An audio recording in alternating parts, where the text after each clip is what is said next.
Well, good morning. Glad you all could be here today. I'm Bill Winn. If you're joining us on Facebook, I am the lead pastor here at Grace Communion Hanover.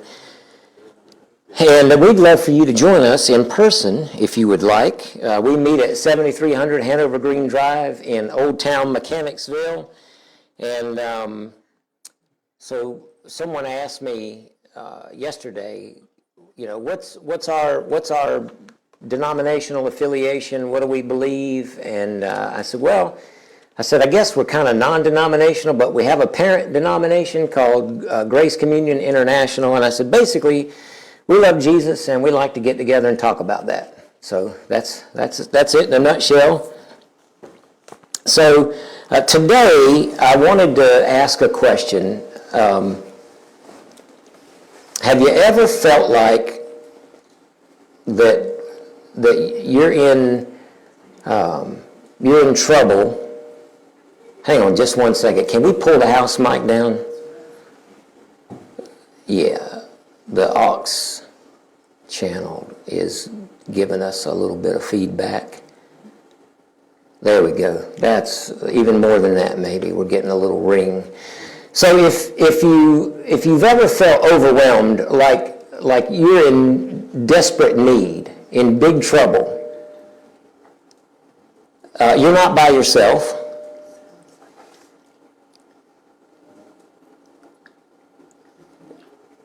We've all felt that way. I think everybody has felt that way. And at times it becomes almost unbearable when we get in that panic mode. We got a problem, we have a need, we have something going on, and all of a sudden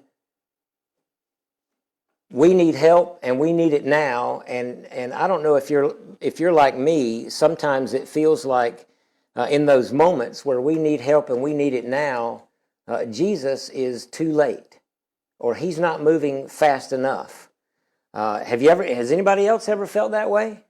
Yeah, I mean, I can put my hand up, I can put both hands up, both feet up, dance in a circle on that one. There have been plenty of times when I literally was in a panic. Something's got to be done, and it has to be done now. And, as believers, we know that the first thing we should do is pray and ask Jesus for help, for guidance, and for an increased measure of faith, I have found. Because there are many times when I have tried to be a good Christian and go lay it down at the foot of the cross. Jesus, I'm laying this at the foot of the cross, and I'm trusting you with it. And 5 minutes later, when he hadn't fixed the situation, I'm like, all right, well, if you're not going to do anything about it, I'm picking it back up, and I'll fix it. And I don't know if you've had the same experience, but for me, anytime I have ever gone and picked those things back up to try to fix them myself, it hasn't gone well. It has not gone well at all. I don't know if have you ever iced a cake? You're putting the icing on a cake, and you make one little tiny mistake. It's not that bad, it's just a little mistake. Nobody's really going to notice, but you want it to be perfect, so you try to fix it. And what happens? It gets worse. And you're like, well, now I have to fix it, because everybody can see that. So you try to fix that, and by the time it's over, you throw the cake away and went and bought one. It got so bad.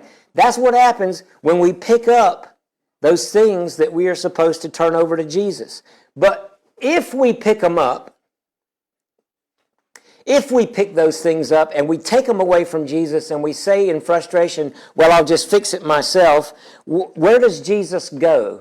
Does Jesus fold his arms and go back home and say, all right, then, well, suit yourself? Where is Jesus in that moment? Because you see, I know where Jesus is when I'm praying and I'm saying I need help and I'm going to lay this down at the foot of the cross. And I know where Jesus is at the end of things when the solution is presented, when Jesus rescues me in God's time frame. But where is Jesus in that moment where I pick it back up in frustration, maybe even yell a little bit in frustration? I want to read, let's read a story today. And if you're watching on Facebook Live, there's not going to be a scripture up there. So nothing's wrong with the feed. There's just not going to be one up there. And I'm going to be reading from the Gospel of Mark. And this story is found in Matthew chapter 9, Mark chapter 5, and Luke 8. I'm going to gamble on 8, just my memory. So 9, 5, 8, I think that's right. So Matthew 9, Mark 5, and Luke 8, you find this story of Jesus encountering a great crowd, and they gathered around him and they were pressing in on him. They had crossed over the sea, and one of the leaders of the synagogue named Jairus came to him. In desperation, came to him, and he fell at his feet. You ever fallen at someone's feet because you needed something from them? I've never done that. I've asked people for things. I've asked people for things urgently. But I have never fallen at anyone's feet. And it may be a cultural thing. It may not be so much that it's a demonstration of the man's desperation. But as we read on, you might think it could be. Maybe it is born out of his desperation. And he begged him repeatedly.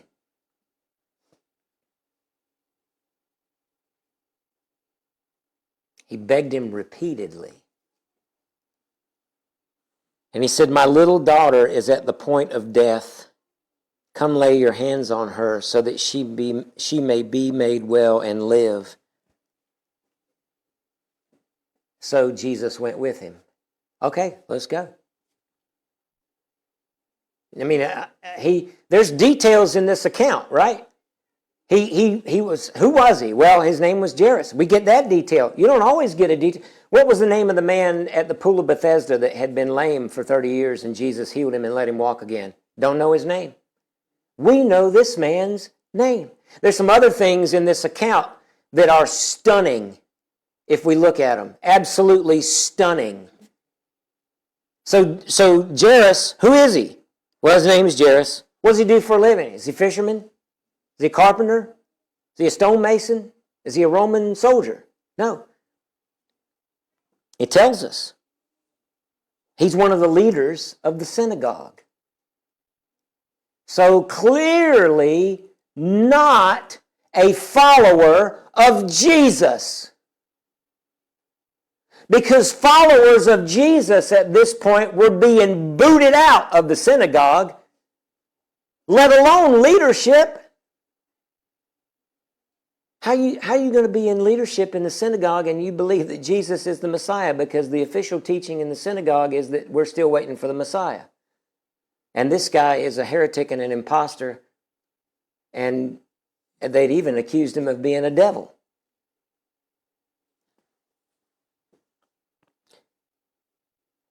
Let's just say it plainly for our Western evangelical world. Jairus is an unbeliever. Jairus is an unrepentant unbeliever. And he says, "My little daughter is near to death." And what does Jesus say?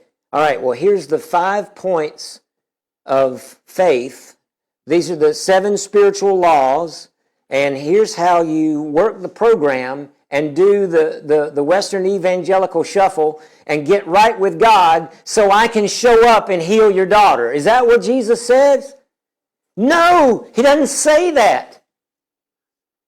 Why is Jesus willing to go? Why does Jesus heal the blind in the gospel accounts? Why does Jesus feed 5,000 people? Why does Jesus turn water into wine? Why does he do those things? Well, he's showing off. He's trying to let people know he's really God. Really? Now, there are times when Jesus does miracles and he says, "I'm doing this so that you may believe." Because that's what we need. We need a sign sometimes. Jesus heals, delivers, rescues, feeds, mourns with, because that's who he is. That's his nature. His nature is other-centered love. And I'm going to tell you, don't you miss Palm Sunday I understand there's a barn burner of a message coming. Pastor Lloyd is going to give us the Palm Sunday message, and I think you're going to have a revelation of the high priestly prayer and the prayer in the Garden of Gethsemane that maybe you have never considered before. I think just from what I've heard this morning about the message, I think it is an opportunity to level up in your faith and understanding. So don't miss next Sunday. So Jesus, no pressure there, Lloyd. Jesus says, all right, let's go. I mean, it sounds pretty urgent, doesn't it? The man comes, falls at his feet, begs him repeatedly. He's not even a believer. He's not a follower of Jesus, but what he knows is everywhere Jesus goes, people get healed. I don't care how you're doing it. Well, whoa, wait a minute. You don't care how he's doing it. I mean, if somebody's daughter's getting healed, you certainly wouldn't want them healed by a heretic, would you? You certainly wouldn't want them healed by a false prophet. Maybe on paper, but I promise you this, when your own child is sick, you don't care who heals them. When you take your daughter to the doctor with a broken leg, are you going to ask the doctor if he's a believer? Now, did you tithe last month on your income? You obviously, I mean, I assume that's your Mercedes or your BMW parked outside. Make a nice income. Are you tithing to your church? I mean, what is your view of the epistemological relevance of the homoousion? You're not asking. I don't care what he believes. If he can heal my daughter, if he can set the broken leg. So the man says, we got to go. My daughter is this close to dying. And Jesus says, okay, let's go. A large crowd followed him and pressed in on him. I don't know if you've ever been in a large crowd. I like rock and roll music. I've been to a lot of rock and roll concerts, and I don't do mosh pits, but there have been a few occasions when I found myself in a crowd that turned into one. And it is not fun. And for someone who's not into, like I'm allergic to a few things. I'm allergic to spending money and I'm allergic to pain. Those two I'm allergic to, right? That's why I don't like dentists. If you're a dentist, peace, I'm just joking.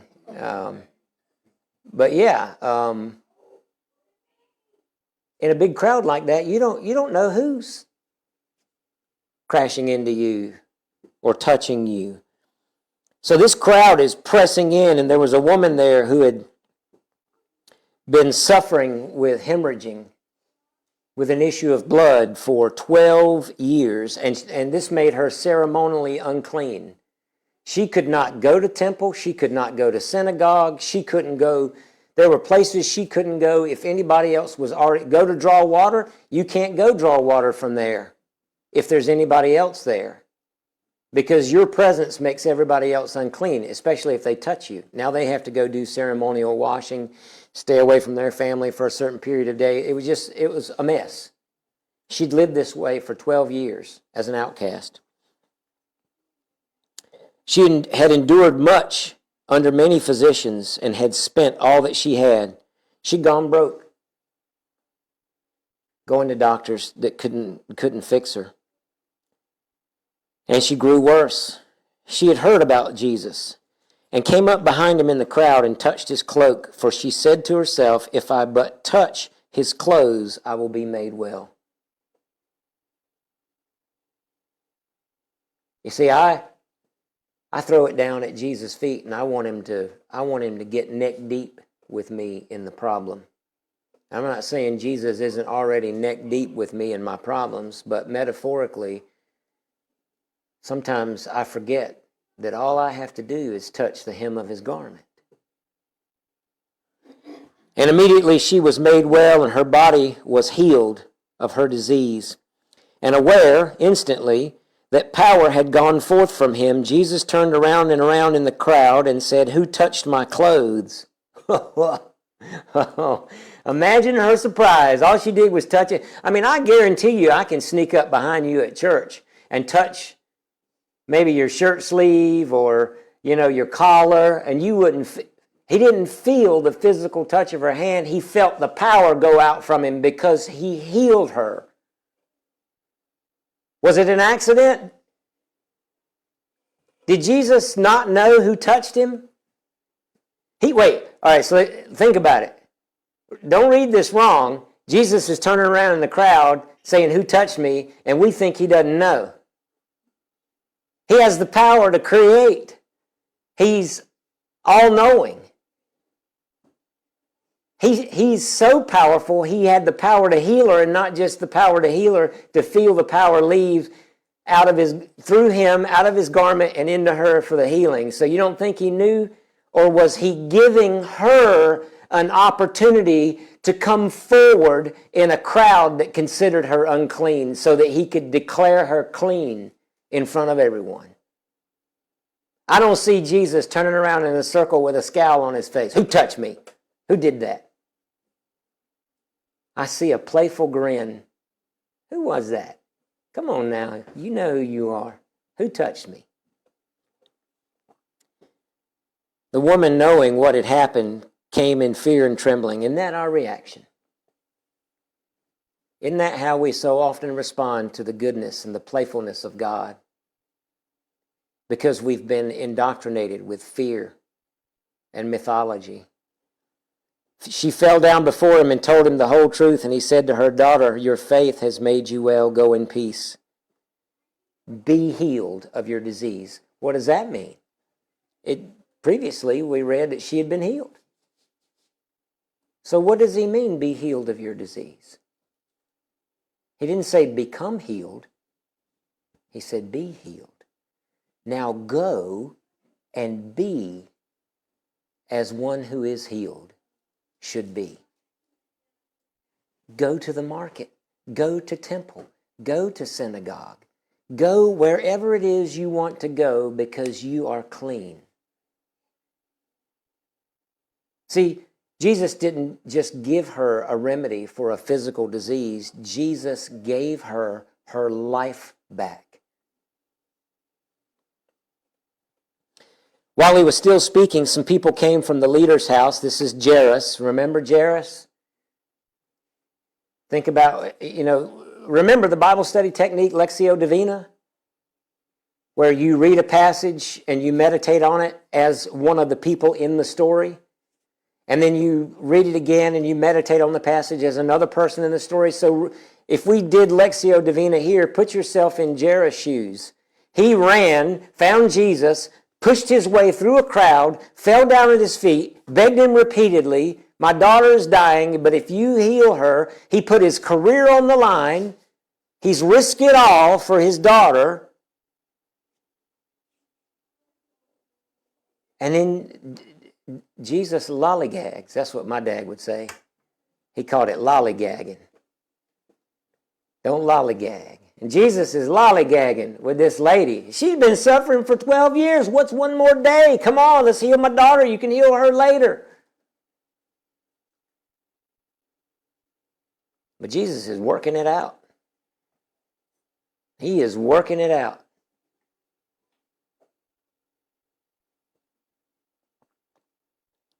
While they were standing there, someone from the leader's house came and said, "Your daughter is dead.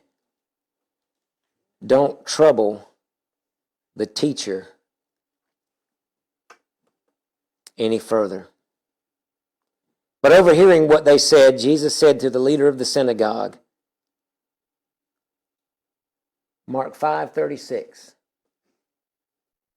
This is our memory verse today. Mark 5:36. Do not fear, only believe. Do not fear, only believe. Only believe. Don't do anything else. He said, don't do anything else. Don't wail, don't cry. Don't work, fix, hurry, fret. Just believe. Only believe. He allowed no one to follow him except Peter, James, and John, the brother of James. When they came to the house of the leader of the synagogue, he saw a commotion, people weeping and wailing loudly. When he had entered, he said to them, "Why do you make a commotion and weep?" Now, this was their tradition. This was their ritual. There's a wall in Israel called the Wailing Wall, where they go and they wail over their troubles and travails, and especially lost loved ones. Jesus says, why are you making all this racket? Who's making all that racket and weeping? He says, the child is not dead, only sleeping. And they laughed at him. They laughed at Jesus.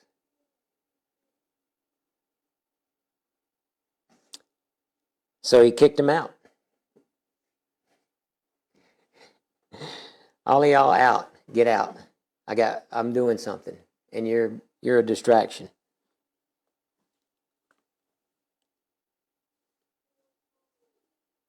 And he took the child's father and mother and those who were with him, that's Peter, James, and John. So these 5 go with Jesus into the room where she was. He took her by the hand. Does anybody have a translation that there's 2 words that come next? He took her by the hand and he said, Talitha cum. All right, so what language is that? Yeah, it's Aramaic. You know, there are less than a half a dozen times where Aramaic was the spoken language. Everybody spoke in Aramaic. And the formal, aren't you glad that we don't speak one language and write in another here? But that's the way it was there. The formal language for writing things down was Greek. A common Greek is what it's called. Koine is the common Greek word for common.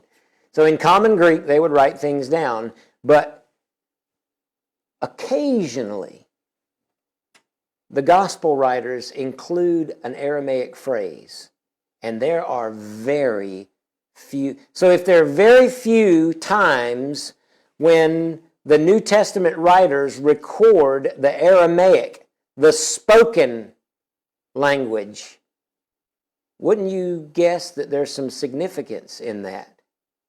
Would you want to ask Mark?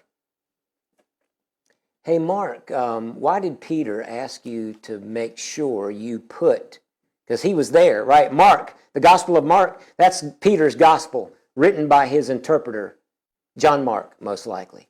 Because Peter was illiterate. He couldn't read and write. But he was there. He couldn't write down what happened, but he could tell you what happened. And more than that, he could tell you how it felt to be there. And he wanted us to know that Jesus said, Talitha cum. And Talitha means little child or little lamb. And cum means come.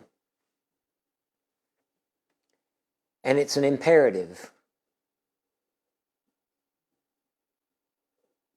And it's an irrefusable. If you go look up the word, it is an irrefusable word in Aramaic. It cannot be refused. The voice that told this little girl to arise is the same voice that called creation into being. What choice did she have but to rise?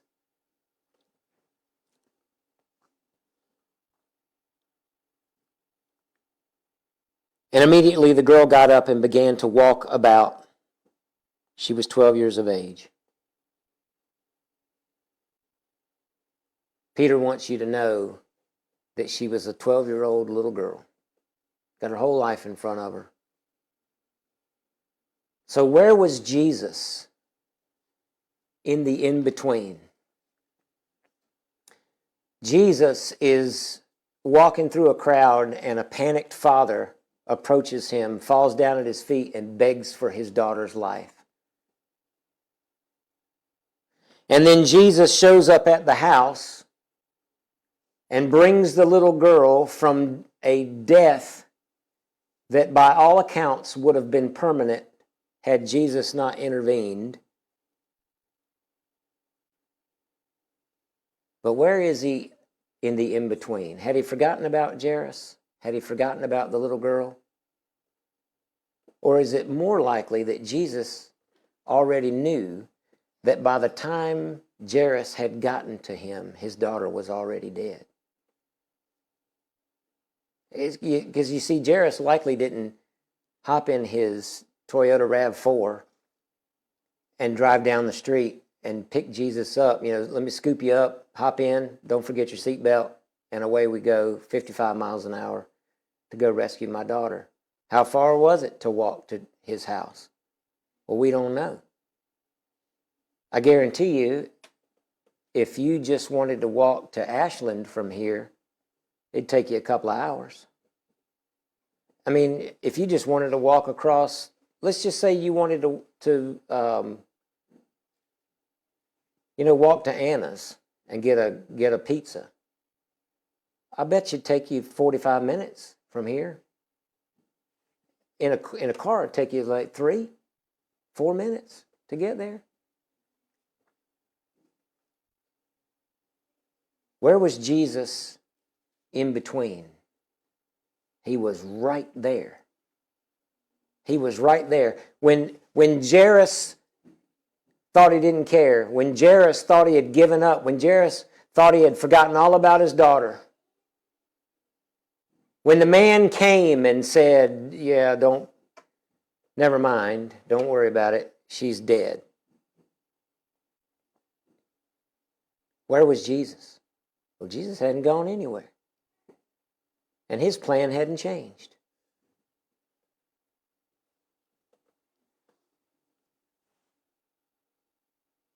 At this, they were overcome with amazement.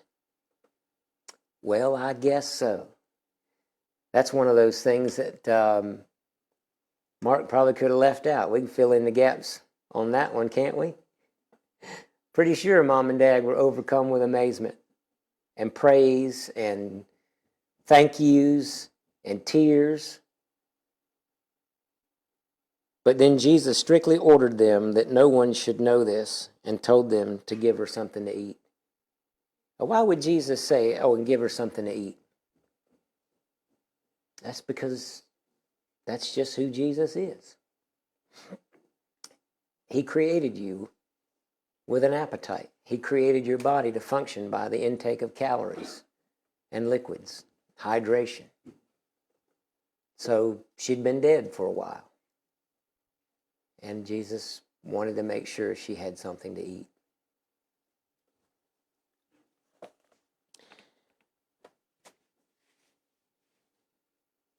We're going to pass the elements at this time.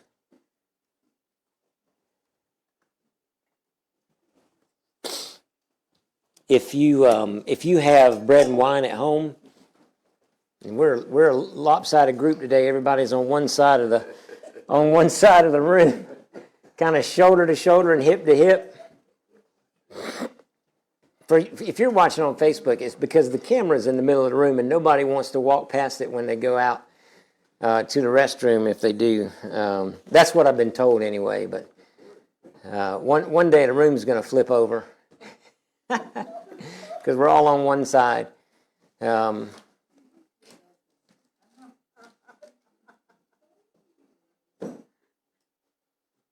But what I think we can take away from today, what I know we can take away from today, is that in the middle of whatever we're going through, in the middle of whatever calamity is taking center stage in our life, whether we can sense the presence of Jesus or not, trust me, he is there. And he's not just there, he is there on the inside of you. So when we ask for healing, when we ask for guidance, when we ask for patience and wisdom and mercy and all of those things, We're asking for things that are already ours because they belong to Jesus, and Jesus lives inside of us and is sharing his life with us from the inside out.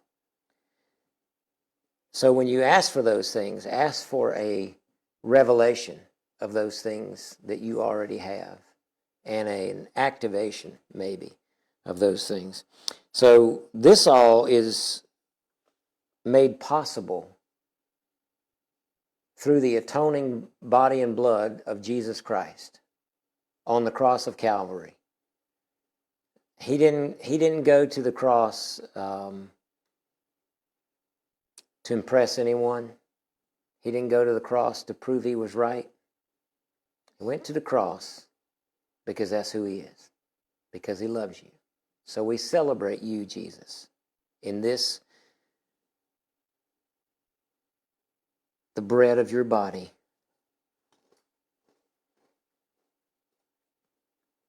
and the cup of your blood.